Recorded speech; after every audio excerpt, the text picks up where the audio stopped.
So I think where we'll start is just with your interest in running for council. What prompted you? You come from the UAC, which is not the traditional, route to council. If there is a traditional route, it seems to be going a little bit by the wayside.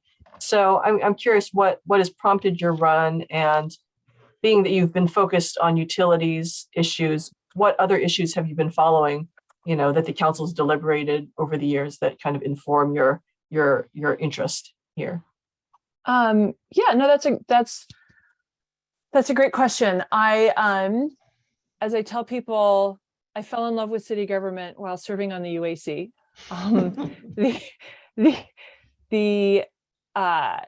I started in 2016, which was after I had gone back to Stanford. I was worried about climate change. I wanted to do something about it. So I went back to graduate school, got a master's degree in environment resources and MBA. And then I graduated and I was applying to jobs. I was looking to break into clean tech. And I forget who sent it to me, the application to apply for the UAC came my way. And it quickly became like my favorite night of the month. Packet day is like Christmas. And I say that in all sincerity, even though most people don't believe me. I'm an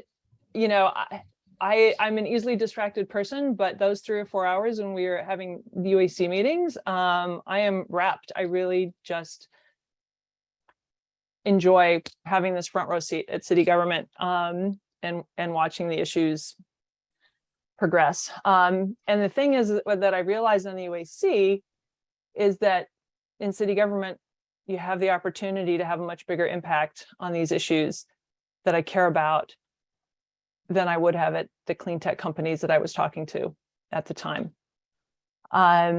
So I think it's just grown from a desire to, instead of being advisory, to have a real vote on the real council.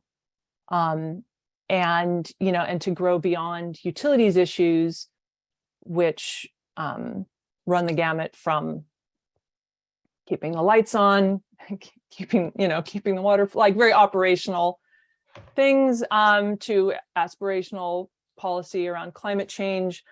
And I'm particularly struck by how many of the issues that we deal with on the UAC or other issues that I'm interested in, when you pull the thread, they come back to housing, which is, as you're well aware, a lot of what we talk about in the campaign for city council, because I think it's one of the sort of most important pieces of work that a local government does. To give an example, we've had a lot of power outages, and from serving on the UAC, I know that we are short, like severely short-staffed in lines people. And it's gone, in my 6 years on the UAC, it's gone from being short, I don't know, like 10 lines people to, I shouldn't give exact numbers, but up to and including maybe twice that many. And we have lines people that live in the Central Valley and commute 100 miles to get to Palo Alto. That's pretty hard if you're having an emergency to call in that crew. It's hard to attract and retain. And our system operators are similarly short-staffed. So all the issues we've been seeing, to me, it's like pretty easy to draw a line between things people care about and they don't realize has a lot to do with the cost of living, which is to say the cost of housing here in Palo Alto as part of the Bay Area. So I don't know if that was the length of answer you were looking for, but that's it in a very large nutshell. Yeah. No, that's perfectly fine, and explains kind of how you expand from your interest in utilities to the other issues that the council obviously is going to be tackling, and where your passion is coming from. So since we're talking about electricity and the electrical grid, maybe we can get started there with the improvements that are needed. I mean, if we're moving towards the goals of electrification of all households, and the alarm has been raised as to the incapacity of the electrical grid, how concerned are you, and what do we need to be doing in the next 4 years on council to be funding that, making it happen, making sure that we're not behind the ball and that we're out front instead?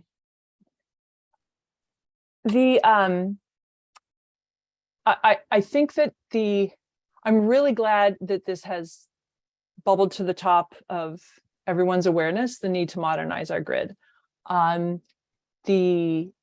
Because even without the city's electrification efforts, just Palo Alto's appetite for electric vehicles would have, be triggering some of this anyway. I think it is in need of more analysis, more planning, more engineering. Getting back to another department at the utility that's short-staffed is the engineering department,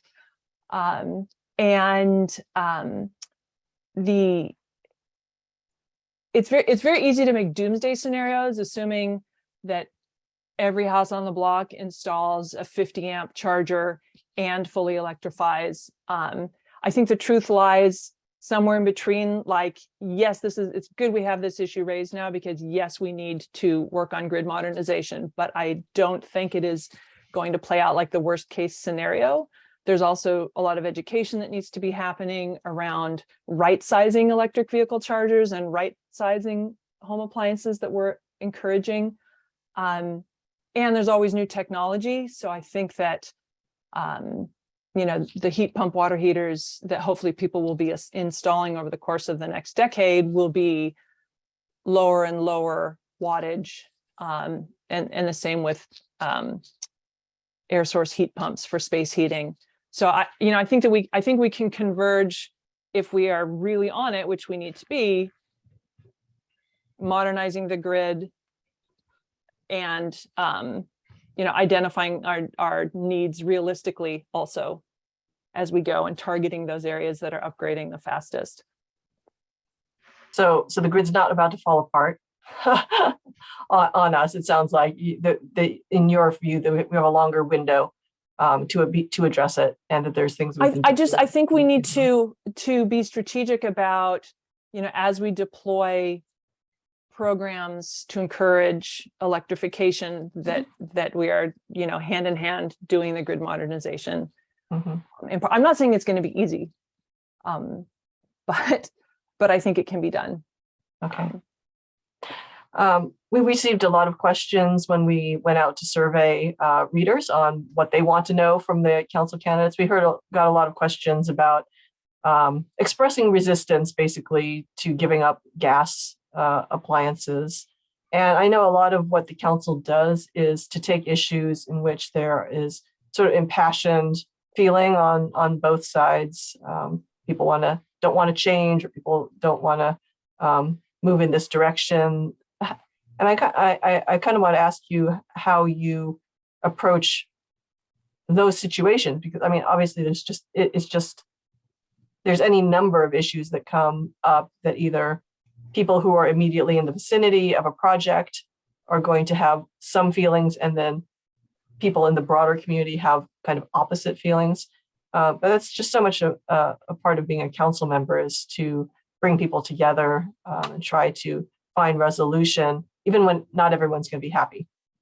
What is your thought? What's the question? What is do you want me to talk about natural gas, or about sort of general approach, or maybe? I'm talking about the broader issue. Yeah, I'm talking about the broader issue.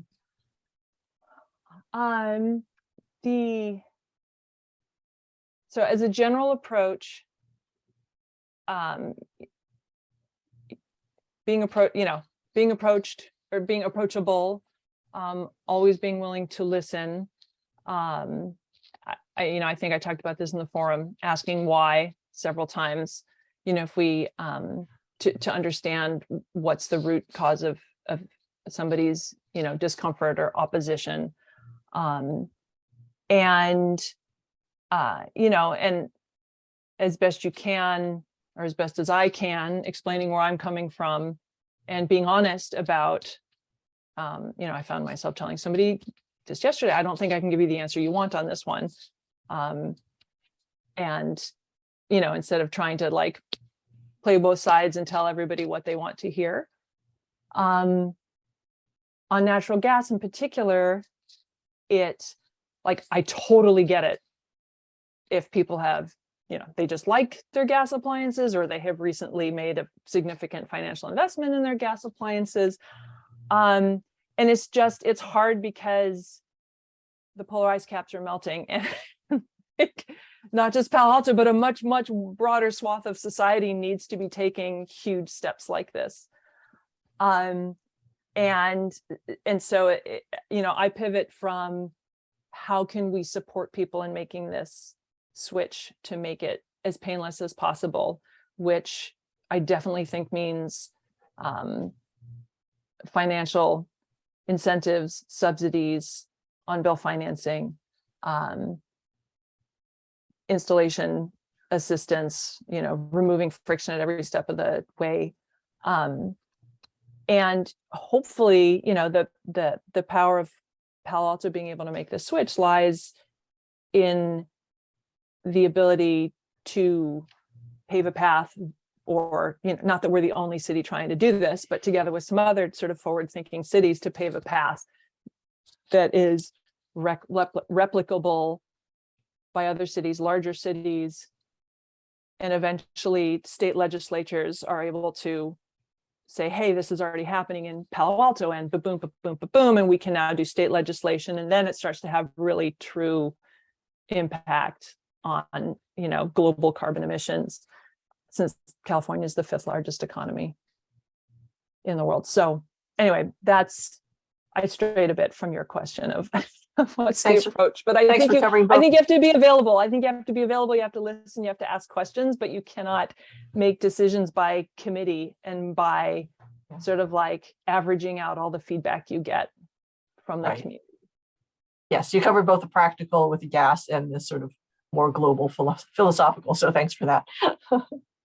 Lisa, would you prefer that this action be taken by the state rather than the way you described is currently happening, similar to what the state has done with regards to electric vehicles? I would be very interested in state action, but until such time as I see it happening, I think local governments, like I said, have to keep pushing on it, have to lead the way.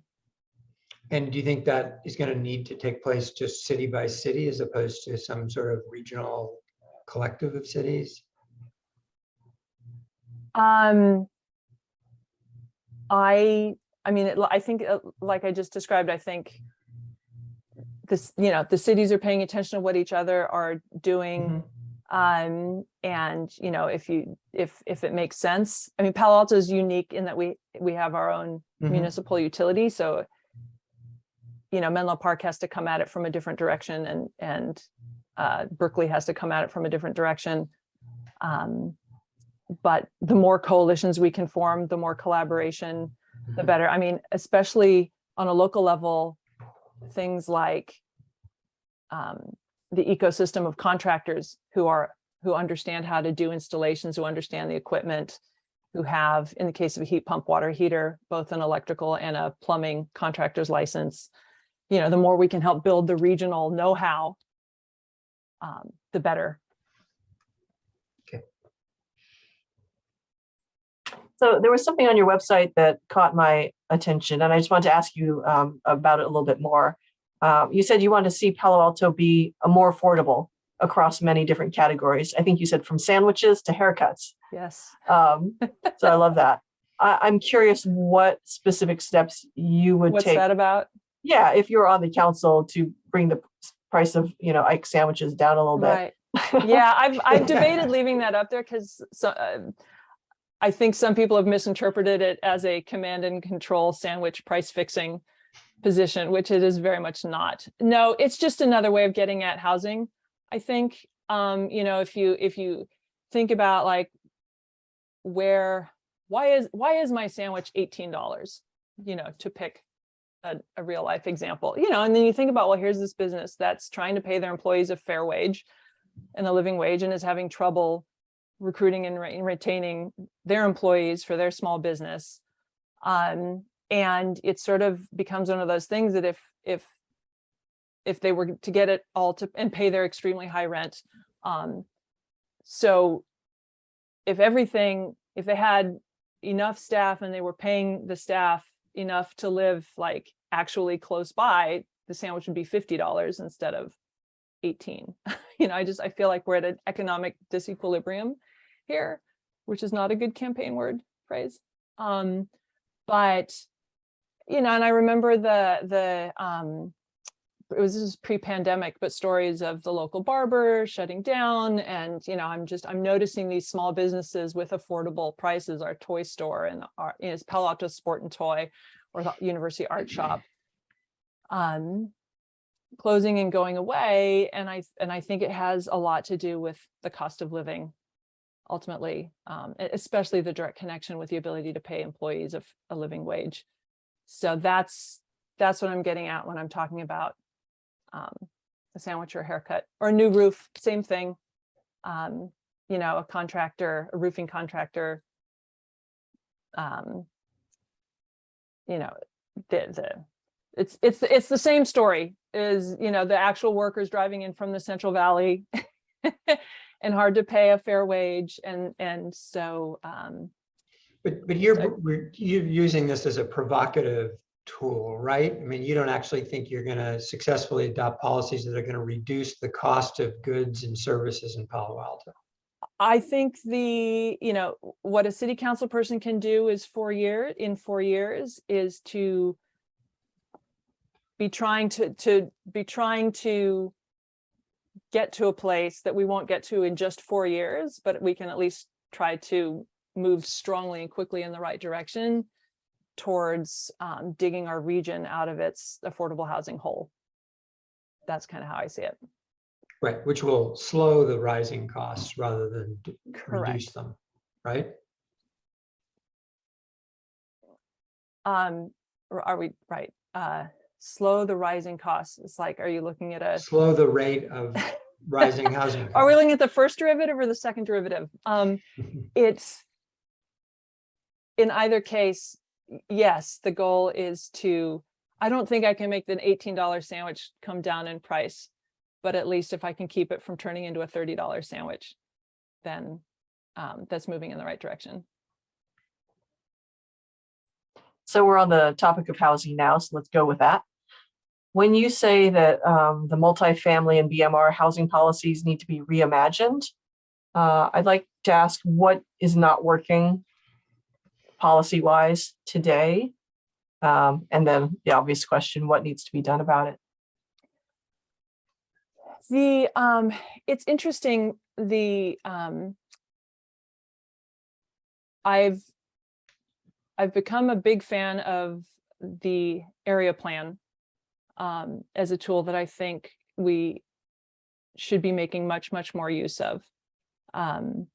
It's been interesting to watch the handful of applications that have come in under the PHC recently, and they're very onesie twosie, and they're really pushing the density envelope, and it's really hard to evaluate them without context of what is going on in the whole San Antonio corridor, or what the one that came up next to Town and Country. And I feel like and they're quoting the current in progress housing element already as if it was an approved document, and it just to me really speaks to the power of any plan you have out there, even if it's an unfinished state mandated numbers exercise, becomes a reference point that that gets latched onto as a direction. And so the PhD is sort of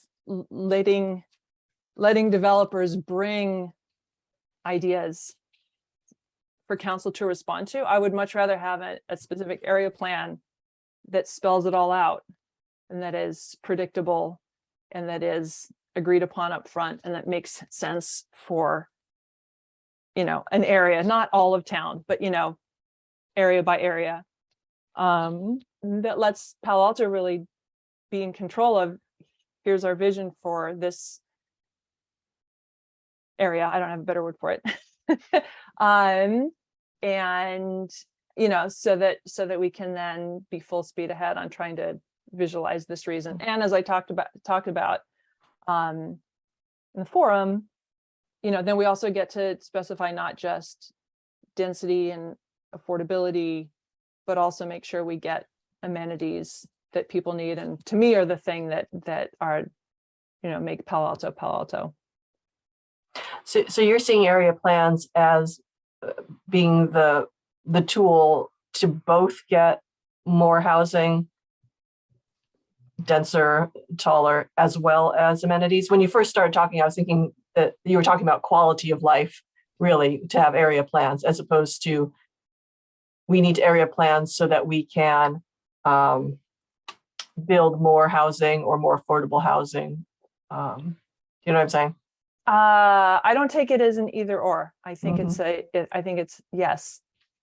Allow denser, allow taller, but also demand amenities, green space, bicycle paths, and like I said, if you put a vision out there, then then you're letting the community and the developer, those who build homes, those who live here already, know this is how it's supposed to be. So what would you do about development proposals that are already in the works, but there's no area plan? I mean, they're in front of the council or soon to be in front of the council. Do we put a halt on them if that's even possible? Or do we hurry up and try to get an area plan around these, one-offs, as you're saying? Because that's the situation that the city's in. Yes, right. I can't go back a decade and wave a magic wand and get all these area plans to exist. Yes, I would very much like to accelerate area planning. I was talking to somebody about how, and it takes several years to make one, and I don't understand why. I don't take that as a given. And I on council, I would be pushing to accelerate and try to figure out, can we have the less fancy area plan that still, like I said, because people are using a half-baked housing element already as a point of reference. And I think we have to just do the onesie twosies, the tail, that already, there's no getting around. They are in front of council. Council has to decide on them. And, I would do my best, just like the current council members are doing their best to evaluate them in isolation, but hopefully they could, there could be a catching up of the area plans to those specific, PHC proposed developments. Okay. What you mentioned height restrictions and easing up on those, as well as density requirements. What do you have in mind? What is an acceptable revised height limit for you in what parts of town? I don't want to evade the question, but I really don't know what's the right number of feet without gaining more experience and maybe having some staff assistance on trade-offs. But obviously if you add another story, it's another 10 feet, I'm told. And so, rather than have skyscrapers anywhere in town, I'm much more interested in gentle increases in, spread evenly across Palo Alto. You were asking. So in Palo Alto, the current height limit is basically, I guess, restricting buildings to 4 stories. In Mountain View, I think they're going up to 6 stories. That's not a skyscraper. You must have some vision of just how tall a building that's properly situated should be to maximize the housing that it can provide.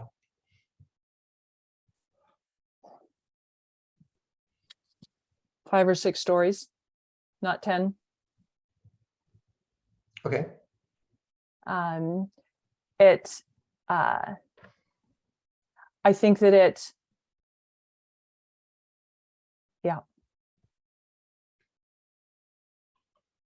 the thing is that it might be more in some places. This is back to the specific area plan of, it's very different if you're doing infill development on a city-owned parking lot. If you're adding a story to a place that's currently retail, versus sort of completely redeveloping a larger area. So I don't think it's a one size fits all. I'm just really trying not to duck your question while admitting that, there's more, I think careful consideration has to be given to each area that's under consideration.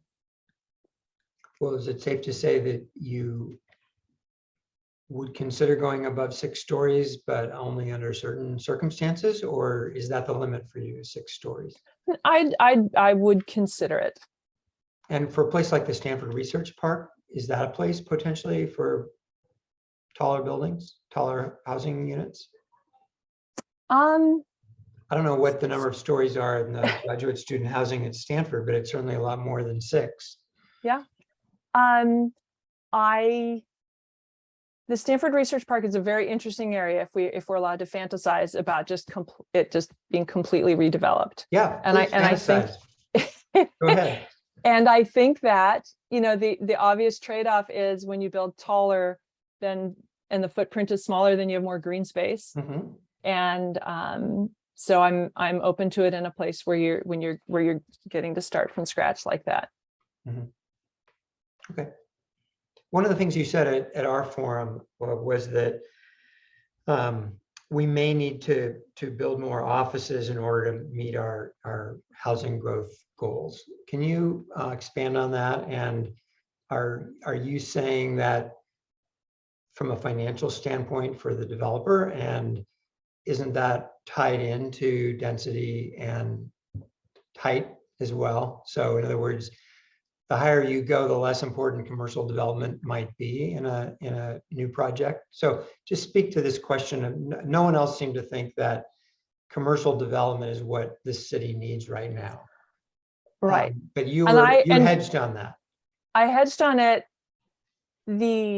I don't want more. I don't I think I said, I don't viscerally feel like we need office development. I don't right now feel like it adds anything.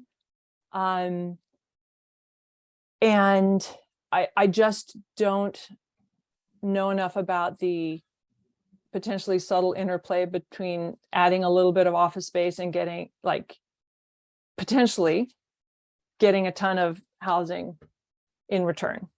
So I'm not ready to rule it out. I'm not saying I want it. I'm just not ready to rule it out. Okay. But it would have to be in a scenario like I just described, where a small amount of office space potentially was the keys that unlocked a ton of housing, which maybe that's not a thing. I'm certainly not interested in building a ton of office space in order to get a couple of housing units thrown in at the end. Did you follow the President apartment issue on University Avenue and the conversion that's currently underway to a hotel? I'm familiar with it. I don't know it at a particularly deep level. I'm just of wondering detail. if you have what position you would have taken on that as it came before the city.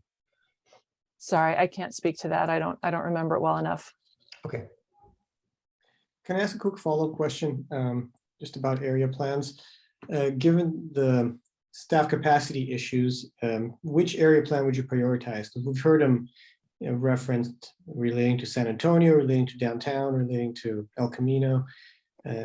City can't do them all, so which one? Yeah, I guess I would say, given the direction the housing element seems to be going right now, it feels like San Antonio is pretty urgent.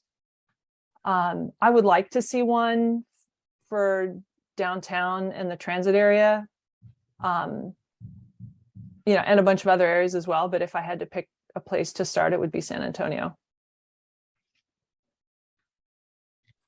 So one of the pinch points that comes with new development is obviously transportation and mobility. And we're already, even now residents complain about, periodic traffic jams and particularly congested intersections. So could you talk a little bit about how the city can improve transportation overall? And does it need to be working with, for example, VTA to be boosting service of the buses, or where is the most fertile solution going to be found? I think, I think there are no easy answers, but I think there are a number of things that the city should be doing, and taken together can have significant impact. For sure, working with the EPA, the VTA on improved bus service. For sure, restarting the crosstown shuttle, which I admit functions as a lot of people are like, oh, well, that was just a school bus. And I'm like, exactly, it was a school bus. So it took a lot of parents' cars off the road. The city has a grant for an on-demand shuttle, and I'd like to see us start running that. And if we're like an on-demand shuttle can really help you find the routes that people need, and and then maybe you add a fixed route based on learnings from the on-demand. I'm really interested in the mobility data specification. The city could write ordinances at the algorithm level. We could regulate UPS and Amazon to only do deliveries during off-peak commute hours, for example. Like there's all this new technology that we could be tapping into and that other cities are tapping into. And working with the school board on it is our pride and joy that so many kids bike to school, and I completely agree, but I want to look at why are the remaining ones not biking and walking to school, and is there something that could be done there? Bike paths, and the grade separations. Like it's going to get worse before it gets better, as we all know. Like we've missed the boat on doing this before Caltrain starts running electrified service. But I think we forget in when we're just feeling bad that we're behind, that like when we do this, when we pick a design and fund it and build it, it's going to be better than it was before if we get grade separations at Meadow and Charleston and Churchill and Palo Alto Ave. And that is going to alleviate traffic, and it's going to make bicycle and pedestrian safety much better. So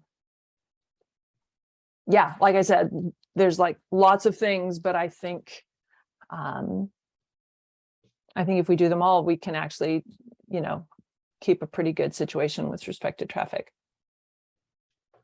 With regards to grade separations, I wonder if you are among those candidates that want to reconsider some of what has already been decided with regards to grade separations, or what would you? I don't have an appetite for reconsidering the work that's already been done. I feel like there's some good options out there, and we should pick one and fund it and get it going. I just seen against the backdrop of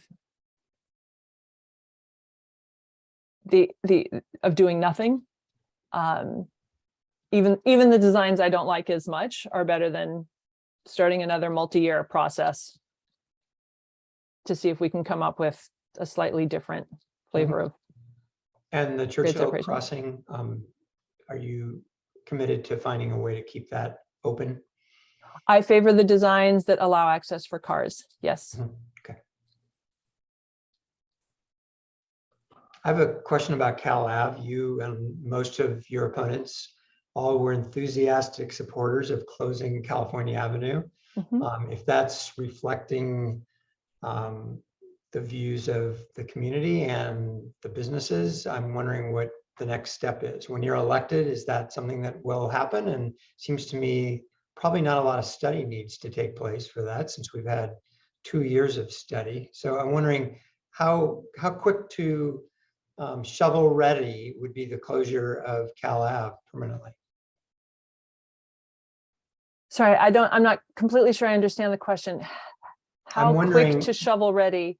I'm wondering whether you're prepared to move forward upon being elected to actually implement what you all were envisioning as a closed permanently California Avenue. Yeah, I think so. What's your next step?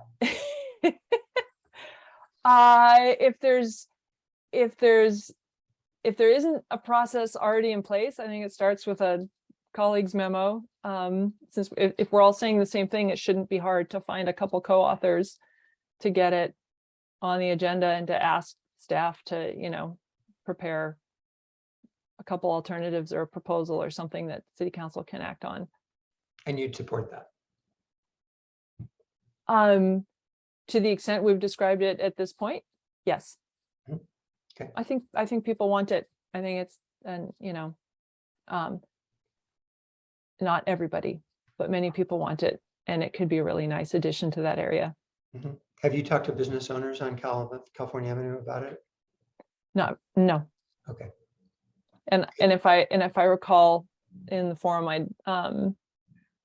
I called that out as something that needs to happen as well. Mm-hmm. I wouldn't be surprised if it wasn't universally popular. Yeah. And so there would be problem solving to do around that. Yeah. I want to circle back to your passion for climate action, and to ask if beyond the electrification issue, which we talked about, are there certain ideas that you are wanting to champion as a council member, whether that has to do with sea level rise or flooding or anything else along those lines? Are there particular ones that you're passionate about? Yes. And the one of them is hopefully very doable. It is enforcing our existing ban on gas-powered leaf blowers, which are just in this odd conundrum of everybody agrees they're horrible, they're loud, they smell bad, they're really bad for the air quality, and they emit a lot of greenhouse gases. And but nobody seems to feel responsible. The landscaping contractors and gardeners think that their clients want it, and clients, or those who contract out their yard maintenance, think that it's not their call. And so I think the city could make a lot of progress quickly with education, followed by some enforcement, including the city not using them for their own landscaping.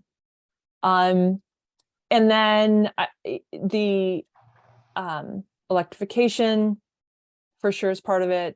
All the transportation stuff, all the housing stuff feeds right into climate change. But then you get to our best efforts are not going to stop sea levels from rising. Like the whole goal at this point around climate change is to keep it from getting worse than the track we're on. So we definitely need to underground our power lines in the foothills to keep from sparking a wildfire. That is a no-brainer. And then on the sea level rise side, we have a lot of infrastructure down there that needs to be lifted up, hardened, raised. And I think staff is looking at it and just needs decisive calls from council, and it will be expensive. And the only thing more expensive is losing all that equipment to, damage from floods and storm surges. Sounds good. Yeah, to me, it's completely clear that this is something that we need to do. All right. Bill or Gennady, do you have any additional questions? I know we're at the 45-minute mark. Can I just ask about the fair and unbiased policing? I kind of asked that quickly at the forum. Most candidates spoke broadly about staffing levels and things like that. I'm just curious whether you think Palo Alto has done enough since 2020 to address the issue of making sure officers are policing in a fair, unbiased manner. And what, if anything, else do you think the city could do in this area? That's a great question. You know, I read the independent police auditors report, the most recent one available, which unfortunately only covered the period through, I want to say, July 2021. And then the next one is supposed to come out approximately now. And I reached out to them and it hasn't yet. Oh, is it here now? Yeah. No, it's All right. in this packet. No worries. It just came out. Yeah. Yeah, right. But to me, that's a really important like I don't pretend to be an expert on this, so I really feel like the independent police auditors report is a singularly important document. And in the one from the prior period that I had read, they called out a number of things. That was the period of time where that horrible canine accident had happened, or not, whatever, incident. I should not call it an accident. You know, and some other things, and it felt to me like there are still problems with biases and profiling. At the same time, I do believe that Chief Binder is working really hard on this, and that the department, you know, is on a good trajectory. So I don't want to judge based on information that's a year old. So I'm not trying to dodge your question. Can you repeat it? It was basically, what do you think Palo Alto could do better in ensuring fair and unbiased policing?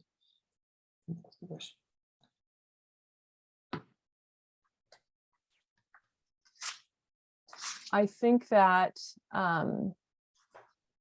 in addition to any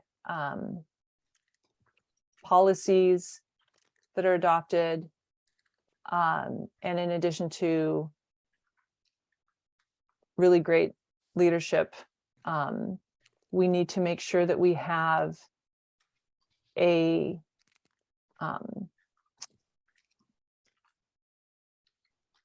policies in which officers who, you know, any officer who are the bad apples are not allowed to continue to serve the community. And, you know, and so hopefully they can be weeded out. You know, in addition to being given a protocol manual of improved protocols. Lisa, do you have a position on eliminating binding arbitration for the police?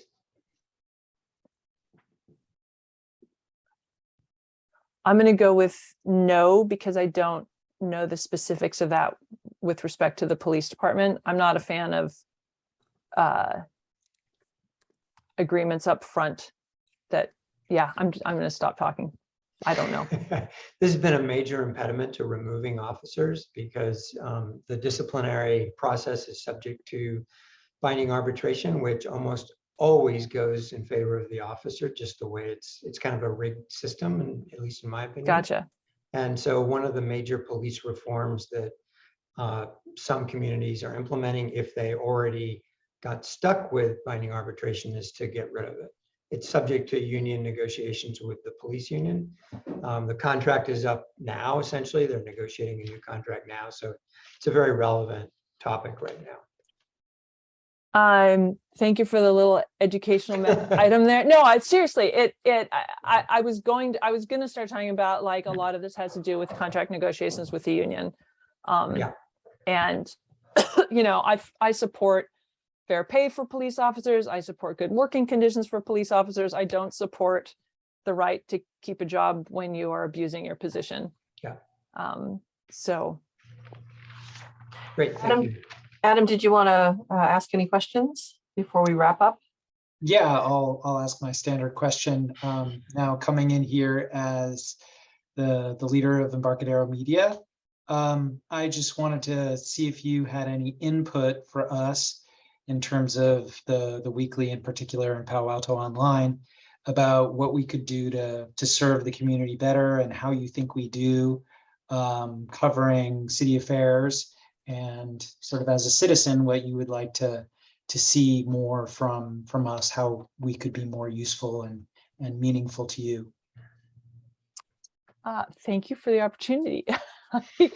Listen, I've been subscribing to the Weekly for a while, for a long time. It is great to be able to have a local paper that covers City Hall and the school board and our local sports teams, you know, all these things. Like most communities don't have this.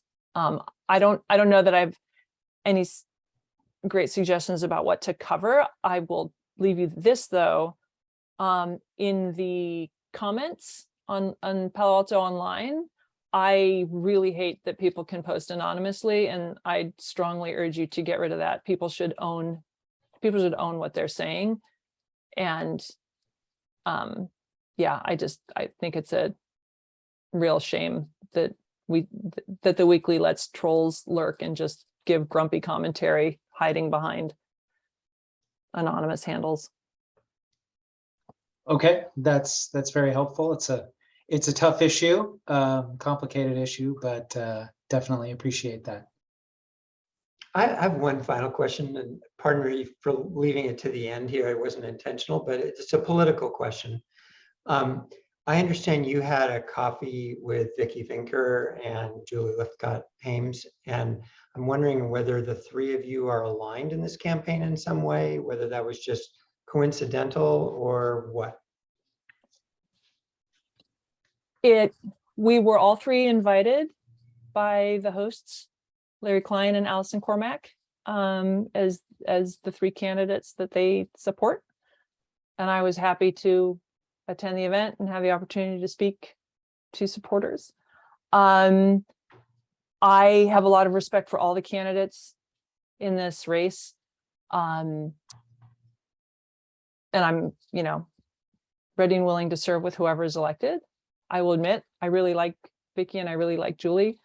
We're not coordinating as a slate or anything, but I think we often find, actually, I mean,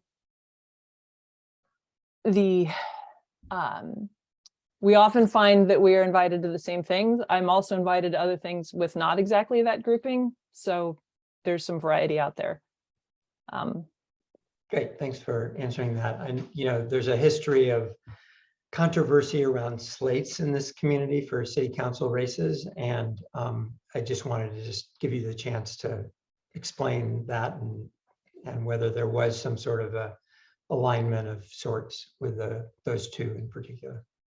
Yeah, I mean, like I've gotten to know them better than the others. I find I share values.